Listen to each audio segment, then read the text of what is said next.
listening to the LOZ Podcast Network. Hello, everyone. Welcome to the LOZ Podcast Network. My name is Ken Lawler. I am the developer of the LOZ app and the LOZ Podcast Network.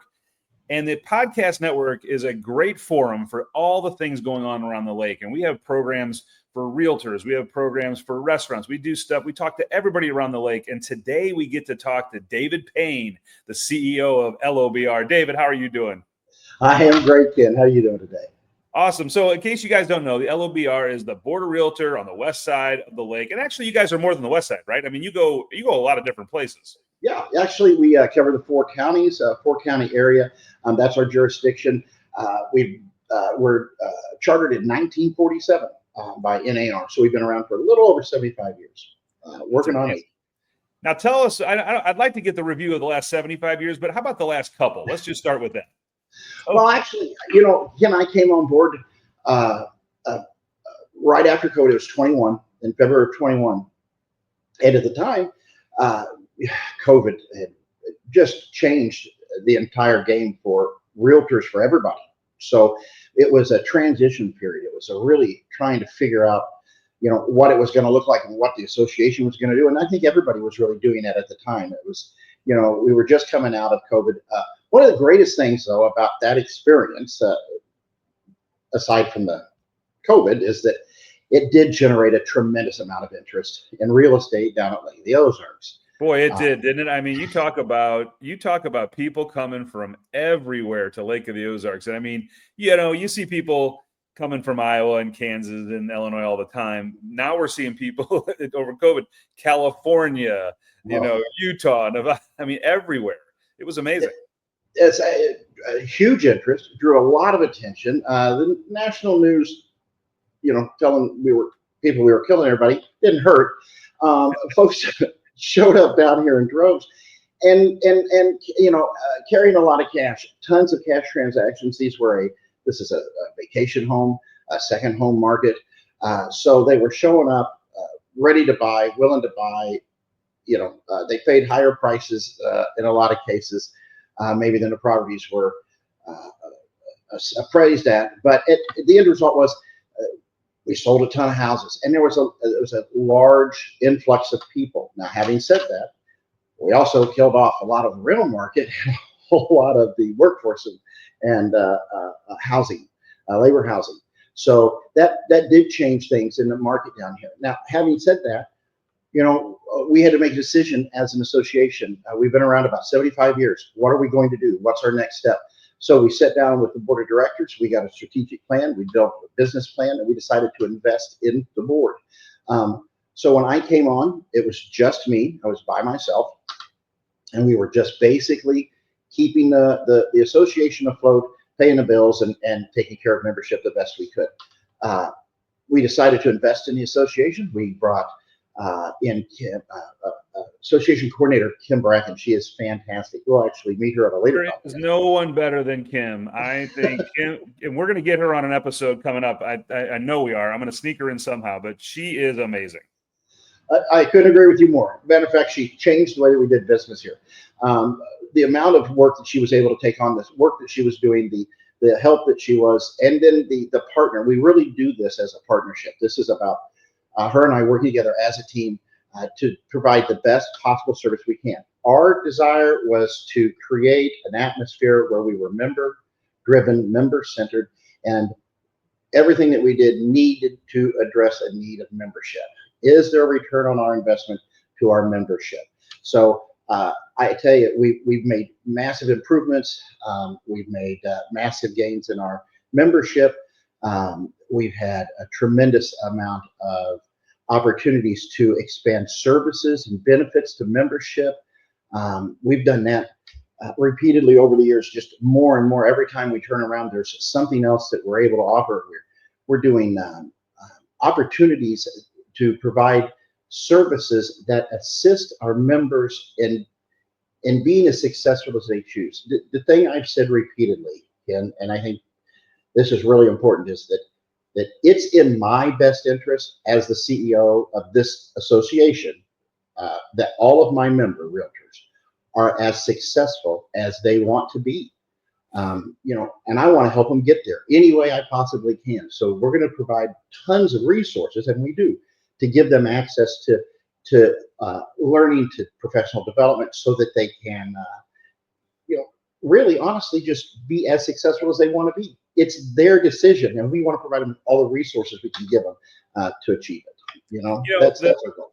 I think you guys have done even more than that, because I know that I'm an affiliate member. There's a ton of affiliate members that have joined the LOBR. It truly is a mini chamber of commerce for the real estate industry. I mean, you have provided a platform so that businesses and realtors can get together and help each other. You're giving all of your real estate agents, all the resources that they need to be successful, but also as the affiliate members for the LOBR. I mean, it's a great group to belong to, because there's so much going on in that group. You guys have socials, you guys are doing benefits, events. I know there's a dine and wine coming up, a golf tournament coming. There's a lot of things you're doing that aren't normal things for a real estate, conglomerate to do, but you guys are tackling it all. I appreciate that. And those are kind words, Ken. And the truth is, when we took a look at the affiliate program, we came in the door, what I thought the affiliate program should be is a list of resources, those vetted, proven individuals that in businesses in local on the west side or in the lake that have, and they had to meet some criteria. I wanted our affiliates to have ties to the community, live here. I needed them to be in business more than a year. We wanted them to be recommended by a realtor member. We reached out to our realtor members and we said, who are you doing business with? So we got a list. We reached out to a lot of them, and then we started reaching out. We have Ben Holt. He's our affiliate liaison. Ben's great. Bartender Ben is what we call him, because he's always tending bar at the socials. Ben is always by the bar. I can corroborate that story. Yes. And he'll know what you're doing. That's a great guy. So we've got an affiliate liaison that works directly with them. And what we wanted to do was create that resource for our members. Realtors love to say to somebody in need, I got a guy. I know a guy. I can help you, And so we wanted to provide them with vetted, trusted resources to say, these are good people and we know them, we do business with them, and we can support them. And so we built that list, and it's grown tremendously. Honestly, it's been a wonderful asset to us. And I don't mean just for the affiliate membership, but for us to be able to provide to our members all of those resources. And for a fact, as an affiliate, how many members have reached out to you, the stuff it's really, I mean, I liken it to another chamber of commerce, but in the real estate industry. It's really helped us, get to know a lot of the different realtors in town and help them with things they're trying to do.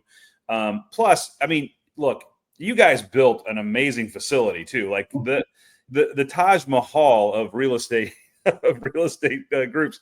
I mean, this thing that you guys have going over there with your entertainment space and all the things going on. Tell us about how that happened. I mean, that's a huge. Well, yeah, I tell you, in 2007, when they decided to build the building in just the best possible market and interest, right.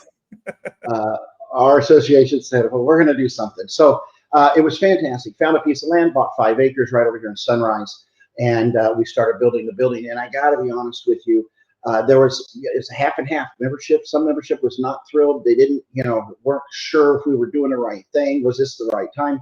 But by the time the building was built and we had the asset and the opportunities that we had to use it, it really changed a lot of minds. But then we opened it up to the public. We wanted to be able to offer an inexpensive center or hall for people to rent. Well, about 3 years ago, we had a flood here. Our pipes burst in the attic and caused some flooding, and so we ended up with a large insurance claim. And we did a ton of remodeling, and I think what we did was we added to the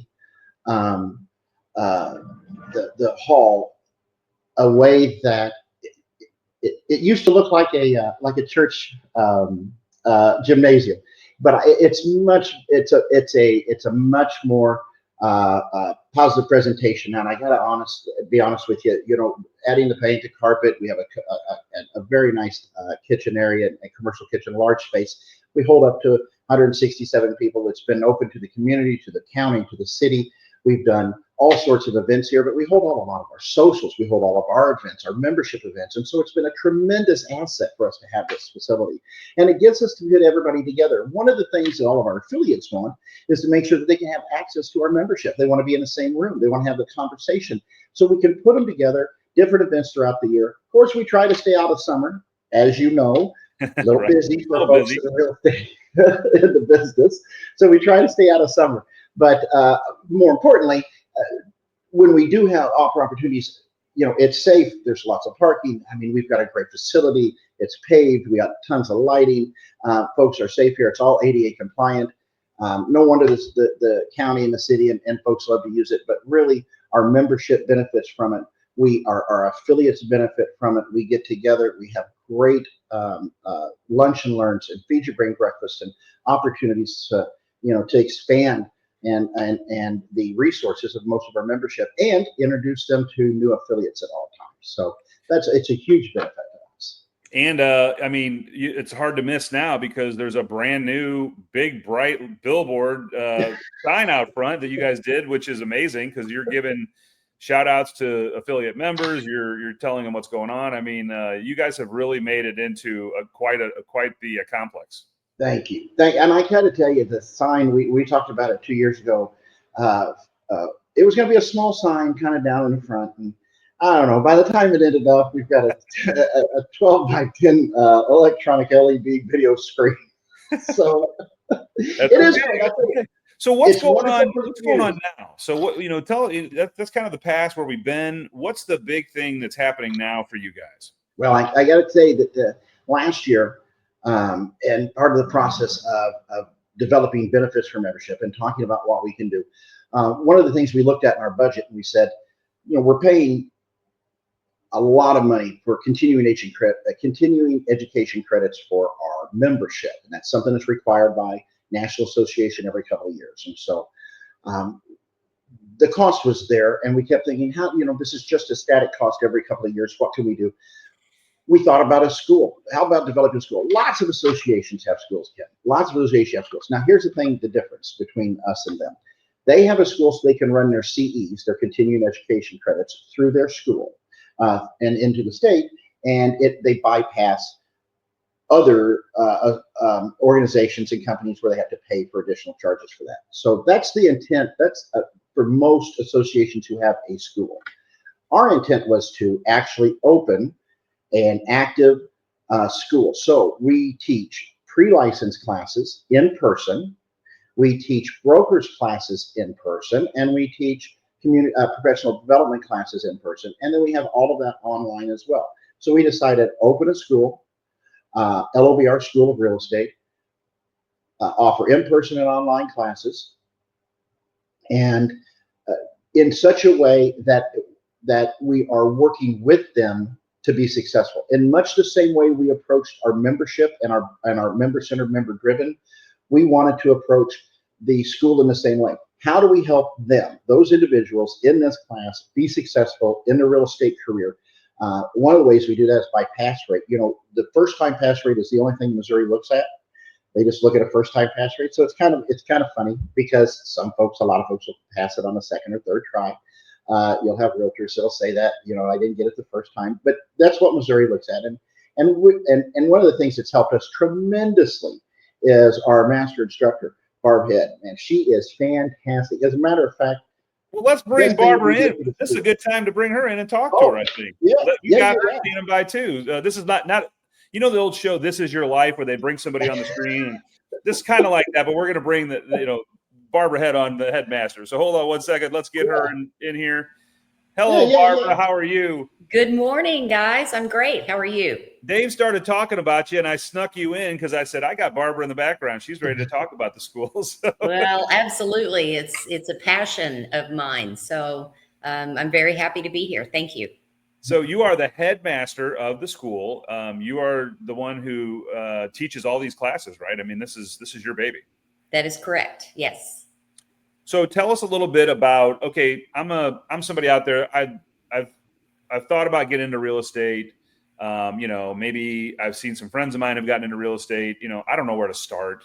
What do I do? You guys make it pretty simple, don't you? We do. Through the website, just go to LOBR.net, and there's links in there for the school. It gives you a lot of detail, gives you pricing, gives you dates, everything that you need. So that, or you can just pop in here at the office or give them a call. We'll get you signed up. We try to have classes every month, but there are certain times of the year, we kind of have to lean in maybe every other month because it's busy, it's busy. So, but they have to have, for the salespersons, a 48-hour, actually 72 total, but they have to do a 48-hour. We run that Monday through Saturday. I'm required by the state to have them in there 48 hours. So I can cover the material in 3 days, but that's not going to help them. So 48 hours, we really break it down. I'm all about kind of the real estate for dummies, so to speak, to break it down where it's understandable. It's my focus is to get them to pass. That's what we're doing, is to give them the knowledge they need to pass the test. Not teaching them real estate, because trust me, when I say what I teach you in the class and actually working in real estate is completely different other than the law. But you have to know what you're doing. I mean, if you're a real estate agent, people think, oh, it's just showing houses and being buddies with people and selling. It's not. I mean, there's so many legal things in the background that go on, so many ways that you have to comply and make sure that you're being, fully compliant with what the rules are. And it's a lot. I mean, I think they need to know, like, if you're going to become a truly successful real estate agent, there's a lot you have to know and a lot that you have to dig in on. And as any good career, you're going to put your time in. But you guys make it so simple because you have it all laid out. They can come and take these classes. You're going to get them prepared to take the test. And Dave was telling me off air about your passing ratio, which I was astounded by. I mean, I don't think many people have. I'm going to let Dave introduce the number here because this is pretty big. First time pass rate right now, 83%. That's where we're at currently. First time test takers. Now, others pass on their second and third tries, but first time is the only thing Missouri looks at. I am thrilled because average in the state is somewhere around 36, 37%. Barb, on the other hand, wants that to be 93%. So where I'm thrilled, we still have room for improvement, she says. Okay, so I might be a little bit of an overachiever, but I truly drill down to all of the students that come into our classes to make sure they understand what the terminologies are for them to pass the test. And I stress to them over and over throughout that week, I am not here to teach you how to sell real estate. I'm here to teach you how to pass the test. But I've done this for many, many, many, many years. So I can't help but kind of throw in some of my stories, my experiences, both good and bad. And I really believe that kind of helps them with passing the test, because we're studying a certain section and I can give them a really good story, and I've given them a lot of really bad stories of my personal experience, which helps them relate to that question and understand it more in layman's terms, so to speak. More than you know, though, fully into the school in our next episode, but we definitely wanted to just kind of tease everybody with, what's going on over there, because it's amazing. There's a lot to get into. It's going to take a full episode to go into the school stuff, but thank you for joining us and telling us a little bit about what's going on, introducing us to the new school and how you guys are doing. And when we come back on the next episode, we're going to really dig deep with Barbara Head on everything that she's doing at the school and what she's going to bring, to the table for those people who are really wanting to get into real estate and do it the right way. And hey, let's face it, you pass that test on the first time, 83% pass ratio. That just means you're not spending another 2 or 3 or 4 days studying to take it a second time, right? I mean, let's get you into the market. Let's get you up and running, and that's an amazing number. Thank you. All right, Barbara, we will check with you in the next episode. I'm going to let you go, and we're going to finish up with Dave, but stand by because we're going to go into a whole in-depth one with you coming up. Bye. You'll be honest with you, Ken. She's got 40-some years experience as not broker but a coach with one of the largest real estate offices in Texas for the last 15, 20 years. She was down there. She's been active in Missouri for years before that and back again now. She was a part of state association. She's been part of her local board. She is a tremendous asset. Really is the reason for that pass rate. She's also the one that's developing some of our professional development classes. This is one, of course, we'll talk about in the next episode. That's awesome. Well, listen, I mean, this was a great first episode. We got to talk a lot about the history of LOBR, where you guys have come from, all the things you're doing out there for the community, for your affiliates, for realtors in the area. And this is an ongoing series, so we're going to be delving into other topics and things as we go forward. But Dave, thank you so much for joining me today on the LOZ Podcast Network. Guys, if you're out there and you're watching and you want to become a realtor at the lake, you have to contact them and school@LOBR.net or call them at 573-374-6646 and get started on an amazing career, right, Dave? I mean, we love realtors. We think it's a great career to have, and there's certainly a few homes you can sell at Lake of the Ozarks. Definitely some houses for sale down here. All right, thanks for joining us today. Until the next time, I'm Ken Lawler. This is David Payne. We'll see you on the LOZ Podcast Network.